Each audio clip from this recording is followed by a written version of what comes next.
విత్తనాలు ఉంటాయి కదండి, విత్తనాలని మట్టిలో బంతుల్లా తయారు చేసి వాటిని జల్లేవారంట. అంతేకాకుండా విత్తనాలు చల్లడం వల్ల కొంత టైం పడుతుందని మళ్ళీ కొన్ని రోజుల తర్వాత మొక్కల్ని నాటడం, అలాగే ఆ మొక్కలకి నీరు కూడా పోయడం. అంటే ఆ నీరు ఎలాంటి, ఆయన ఎప్పుడు కూడా ఆయన స్కూటీలోనంటండి, ఆయన స్కూటర్లో కానీ స్కూటీలో కానీ ఏంటంటే ఒక 2 మైక సంచులు ఉంచుకుంటాడంట ఆయన. ఎందు గురించి అంటే అక్కడికి వెళ్ళినప్పుడు అవి ఏరడానికండి, ఎక్కడైనా ఉన్నప్పుడు ప్లాస్టిక్ ఏరుకోవడానికని ఉంచుకుంటారంట. అలా ఏరడం అండి. అలాగే ఆ మొక్కలకి నీరు ఎలా పోయడం అంటే నేను చూసానండి, బీబీసీ కూడా న్యూస్ తీసింది.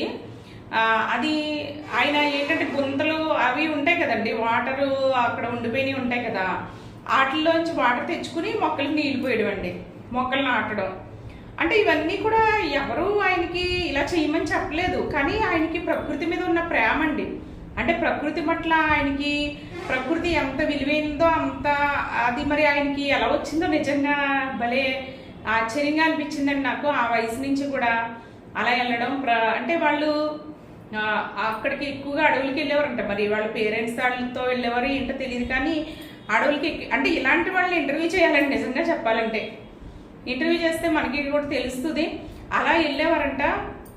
వెళ్ళినప్పుడు అక్కడ అన్ని అలాంటి పరిస్థితులన్నీ చూసి ఆయన ఏరడం. అంతేకాకుండా కొంత ఏరియాని చదును చేసి అంటే కొన్ని జొన్నలు ఇవన్నీ కూడా పండిస్తాడంట ఆయన. అంటే ఆయన సొంతంగా వ్యాపారం, అది అమ్ముకోవడానికి కాదండి, ఓన్లీ పక్షుల గురించి పండిస్తాడంట.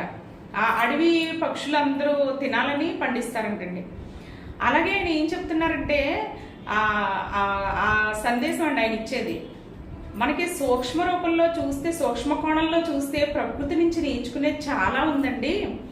అసలు చాలా ఉంది మనం నేర్చుకోవాలి. కానీ అంటే కొన్ని పూర్వ రోజుల్లో అంటే రాజులు ఈ నల్లమల్ల అడవులకు తీసుకొచ్చి చదువు చెప్పేవారంట. పలానా చెట్టు ఇలాగా, పలానా చెట్టు అలాగా, ఈ ఔషధం దీనికి పనిచేస్తుంది, ఈ ఔషధం దీనికి పనిచేస్తుంది. మనకి ఎన్నో రకాల ఔషధ గుణాలు ఉన్న మొక్కలు కూడా అంతరించిపోతున్నాయని అతను చెప్తున్నాడండి. అంతే కదండి, మన పెద్దలు కొన్ని ఉంటాయండి, ఇది వేసుకుంటే ఇది తగ్గుద్ది, ఇది వేసుకుంటే ఇది, ప్రతిదానికి మనం ఇంగ్లీష్ మెడిసిన్కి వెళ్ళేవాళ్ళం కాదు కదండి పూర్వం.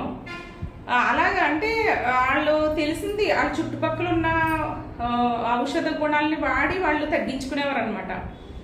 అలాగా అంటే మన పూర్వం రోజుల్లో ఎంతమంది ఉన్నారండి అసలు, శాస్త్రాలు ఔషధ గుణాలు తెలిసిన వాళ్ళు, అవన్నీ కూడా తెలిసిన వాళ్ళు ఉన్నారు, అంతరించిపోయారు. ఆయన ఏమంటున్నాడంటే అండి నిజంగా అది ఆ మాట అసలు చదువుకున్న వ్యక్తుల నోట్లోంచి కూడా రావండి ఆ మాటలు.